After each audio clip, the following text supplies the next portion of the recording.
मित्रों नमस्कार। मित्रों 10 शिक्षकों का वेतन रोक दिया गया है। उनसे कारण परीक्षा की गई है, स्पष्टीकरण मांगा गया है और कहा गया है कि 24 घंटे के अंदर में अपना जवाब दें। मामला मुजफ्फरपुर का है और आदेश सब जानते हैं किसका होगा। जी हाँ, आप सही समझ रहे हैं। आदेश है एसीएस के पाठक का, शिक्षा विभाग के अपर मुख्य सचिव। बुधवार को एसीएस ने वीडियो कॉन्फ्रेंसिंग के दौरान उन लोगों पर कार्रवाई की बात कही थी जो लोग प्रदर्शन में मुजफ्फरपुर के खुदीराम बोस स्मारक पर प्रदर्शन कर रहे थे और प्रदर्शन कर रहे थे मुजफ्फरपुर डीओ और कुढ़नी के जो प्रधानाध्यापक के बीच विवाद हुआ था और उसमें कुढ़नी के जो प्रधानाध्यापक थे उन पे जो कार्रवाई हुई थी उसके विरोध में। वो घटना आप जानते हैं, पूरी तरह जानते हैं, उस पर हमने वीडियो भी बनाया है। लेकिन अब देखिए, कल डीपीओ मुजफ्फरपुर के प्रफुल्ल कुमार मिश्रा ने नगर थाना को एक आवेदन दिया।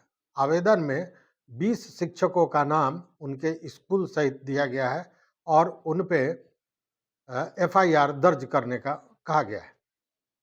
ये आदेश एसीएस पाठक साहब ने दिया था और वो इसलिए कि ऑलरेडी शिक्षकों को प्रदर्शन करना, संघ बनाना, संघ में भाग लेना, धरना देना, इन सारे चीज़ों पर रोक लगा दिया गया है।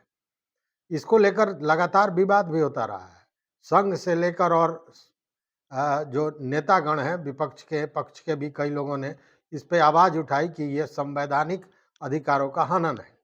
लेकिन संविधान और नियम कानून ये सारी चीज़ें बहुत बौनी हो जाती है तब जब आदमी जिद पे उतर आता है और वही स्थिति यहाँ देखने को मिल रही है। एसीएस के पाठक ने शिक्षा व्यवस्था को दुरुस्त करने के नाम पर इन सारे चीज़ों पर प्रतिबंध लगा दिया था।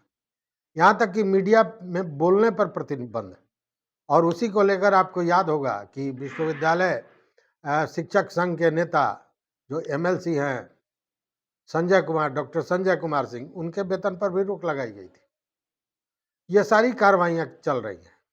लेकिन मेरा ये कहना है, और मेरा ही नहीं कहना है, आप मित्रों का कहना है, कई लोगों ने जो कमेंट्स किया है कि एक पक्षीय काम क्यों, कि आपको धरना प्रदर्शन पर आपने रोक लगा दिया और इसकी जरूरत ही नहीं पड़ती अगर ये घटना जो कुढ़नी में हुई उसके बाद समान रूप से दोनों लोगों पर कार्रवाई होती।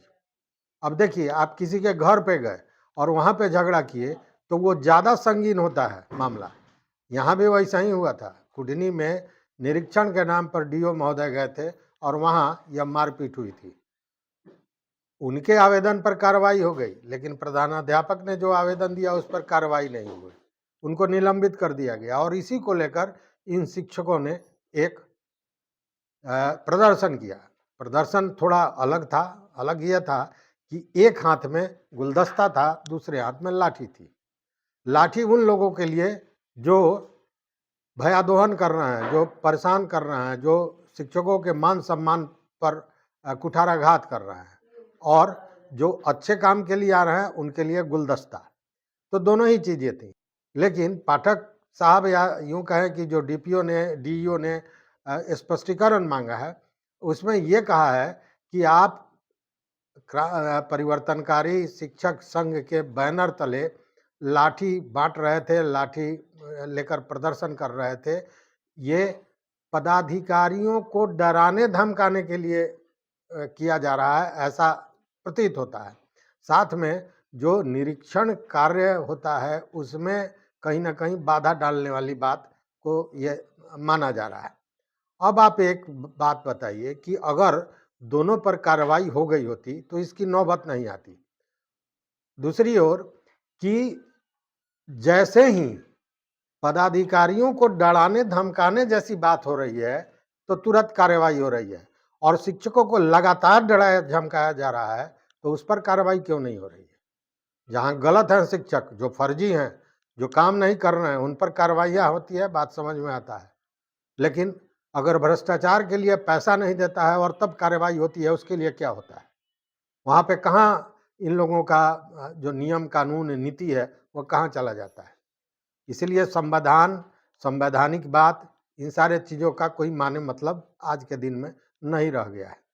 अब इन 20 शिक्षकों का बाज़ाब्ता नाम के सहित दिया गया है एफआईआर में, जिसमें परिवर्तनकारी शिक्षक संघ के नेता हैं वंशीधर ब्रजवासी, लखनलाल निषाद, जीतन सहनी, हरिनाथ शाह, शंकर कुमार, सुधांशु कुमार, मुर्तुजा, समरेंद्र कुमार, नाजिर असरार, ललिता कुमारी, देवेंद्र राम, रजी अहमद, श्याम कुमार, अरविंद कुमार, ओम प्रकाश, मेराजुल हक साबरी, राम सहाय, सुनील कुमार, मदन सहनी और महावीर प्रसाद, इन सारे लोगों पर एफआईआर का ऑर्डर हो चुका है।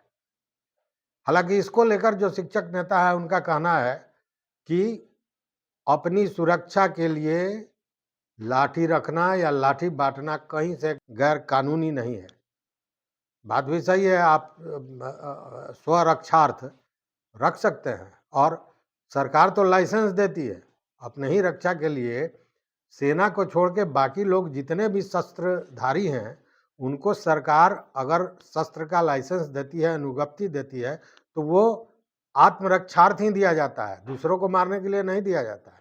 तो अगर ये लाठी रख रहे हैं उसमें इतनी परेशानी किस बात की। खैर, ये चीज़ें मैं इसलिए बता रहा हूँ कि एक आदत हो गई है कि जैसे ही कुछ हो वेतन शिक्षकों का बंद कर दो, मतलब कि आर्थिक रूप से प्रताड़ित करने का ये मामला बनता है। देखते हैं एफआईआर के बाद क्या होता है। चूंकि इन सारे चीज़ों को लेकर शिक्षक संघ चुप बैठेगा, मुझे ऐसा नहीं लगता है। आने वाला समय बताएगा कि इस पर क्या क्या कार्रवाइयाँ होती हैं। देखते रहिए मत अभिमान। चैनल पर नए हो तो निश्चित रूप से सब्सक्राइब कीजिए, लाइक कीजिए, दोस्तों के साथ शेयर कीजिए। और ये जो कार्रवाइयाँ हो रही है सही है गलत है ज़रूर बताइए हमारे कमेंट बॉक्स में। बहुत बहुत धन्यवाद, बहुत बहुत धन्यवाद।